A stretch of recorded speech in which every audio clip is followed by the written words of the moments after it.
About to go meet Scott at Metronome. Scott,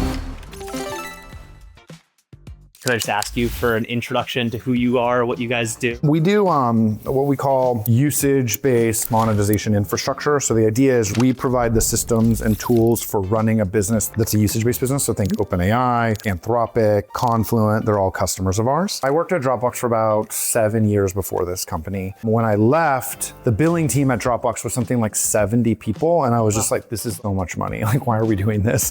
And so I studied the billing problem. And I realized that actually for a subset of the market, which was these usage-based businesses, AWS or Snowflake or Databricks or Confluent, they had a very hard version of the billing problem where billing was hard, but they also had to do this very high data scale processing problem. And so I had this idea that like, what if we went and solved the billing problem, but for that very narrow slice of the market, what would that look like? Where do you think the world's going in terms of what people will charge for, what people will measure on? The thing that's interesting about this moment is it's changing extremely fast. 7 years ago, it was like very clearly like seat subscription. With the AI move, there was this move toward mixing that model with consumption. So basically usage-based token counts, stuff like that. I think the world very clearly wants to move in the direction of more value-aligned pricing. Outcome-based pricing as the term of art right now settles in some kind of middle ground. More or less my answer to the question is, it's gonna be all the past models plus all of these new outcome-based usage models. And it's gonna be a lot more complex. We are gonna be the universal monetization layer. What advice would you give to a founder who's sort of early stage today, clearly knows their big opportunity is in the super enterprise, the Fortune 500. Yeah. They need to get those C-suite buyers to trust them, bet their careers on them, just like you guys did. You need to design every aspect of your business around this very, very hard problem. And you need to understand that you are choosing to take a very hard problem on. What's your sort of reflection on software defensibility? What software will remain for a long time? I look at it from the point of view of like, what does the software do? And then what is the business model that backs the software? When I talk to founders in Silicon Valley, they're very obsessed about what their product is, and they're under obsessed with how their business model works. You need to design both of those together with each other.